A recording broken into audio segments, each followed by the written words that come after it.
Latar belakang terbentuknya dinasti Abbasiyah. Abbasiyah berasal dari kata Al-Abbas, yaitu salah satu keturunan dari Bani Hashim yang termasuk paman dari Muhammad SAW. Posisi Bani Hashim tersingkir dalam pemerintahan setelah berakhirnya masa pemerintahan Khulafaur Rasyidin. Pada masa pemerintahan Bani Umayyah, kelompok yang paling gigih menentang kaum Khawarij dari kelompok Syiah, yaitu kelompok pendukung keluarga Ali bin Abi Thalib. Tokoh-tokoh yang berperan dalam dinasti pembentukan Abbasiyah. 1. Langkah-langkah Bani Abbas dalam pembentukan dinasti Abbasiyah. Membentuk gerakan bawah tanah, menerapkan politik persahabatan. Dalam gerakan menanggalkan nama Bani Abbas tetapi Bani Hashim, menetapkan wilayah Khurasan sebagai pusat gerakan politik Bani Abbas di bawah pimpinan Abu Muslim Al-Khurasani. Para tokoh Bani Abbasiyah. 1. Muhammad bin Ali. 2. Abdullah bin Muhammad. 3. Abu Muslim Al-Khurasani. Perpindahan pusat kekuasaan ke Baghdad.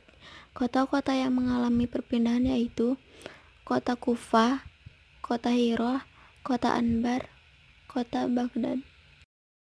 Kemajuan kebudayaan. Pada masa dinasti Abbasiyah, banyak didirikan masjid sebagai pusat kegiatan umat Islam, antara lain Masjid Al-Mansur, Masjid Raya Aris-Syafah, Masjid Jami' Qasr Al-Khalifah, Masjid Qofi'ah Jafar, Masjid Raya Sumarra, Masjid Agung Isfahan, Masjid Kufah, Masjid Talkhatan Baba, Masjid Alauddin Qayqobad.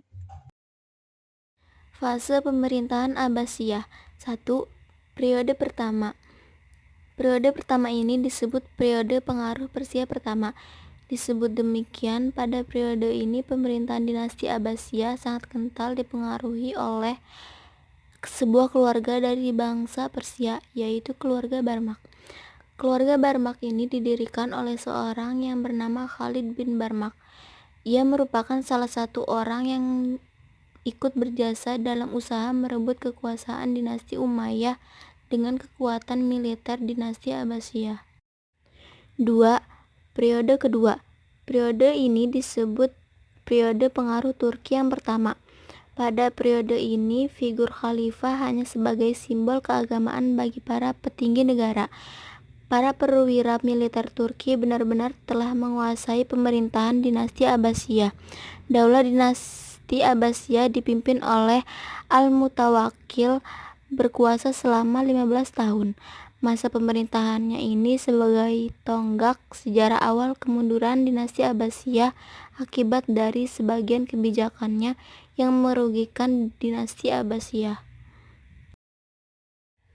3. Periode ketiga. Periode ini disebut periode pengaruh Persia kedua. Khalifah Al-Muttaqi memerintah tidak lama. Setelah meninggal, Jenderal Tuzun kemudian mendudukan Al-Muqtafi sebagai khalifah pada tahun 944 Masehi. Selama pemerintahan Khalifah Muqtafi ini ada peristiwa perubahan politik. Pada waktu itu tampil penguasa baru dari daerah Dailami, yaitu dinasti Buwaihiyah. Khalifah Al-Muqtafi mengundang dinasti Buwaihiyah ke Baghdad. Ia menghendaki agar para pengawal Turki itu disingkirkan dari istana Baghdad, dengan harapan dominasi oleh para pengawal Turki tidak keterlaluan. Ahmad bin Buwaih kemudian ditunjuk sebagai Amin al-Umara oleh Khalifah. Maka akhirnya pemegang kekuasaan sebenarnya adalah Ahmad bin Buwaih dari dinasti Buwaihiyah. 4. Periode keempat. Periode ini disebut periode pengaruh Turki kedua. Khalifah Al-Qaim mengawali kekuasaan dinasti Abbasiyah pada periode ini. Orang-orang Turki memberi pengaruh lagi pada pemerintahan dinasti Abbasiyah melalui Khalifah Al-Qaim yang tidak menyukai dominasi dinasti Buwaihiyah sehingga ia ingin melepaskan diri dari pengaruh dinasti Buwaihiyah. Pada tahun 1055 Masehi, kondisi keamanan masyarakat terancam akibat adanya perselisihan internal dinasti Buwaihiyah di Baghdad. Khalifah Al-Qaim mengambil langkah pemulihan kekacauan dengan meminta bantuan dinasti Seljuk untuk menyingkirkan orang-orang dinasti Buwaihiyah dari istananya Tugrul Bek. Pemimpin dinasti Seljuk dapat menjalankan tugas dengan baik. 5. Periode kelima.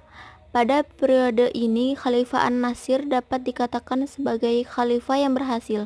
Setidaknya bisa dilihat masa pemerintahannya yang berlangsung selama 45 tahun. Apalagi dengan kehancuran dinasti Seljuk, pemerintahan semakin kuat.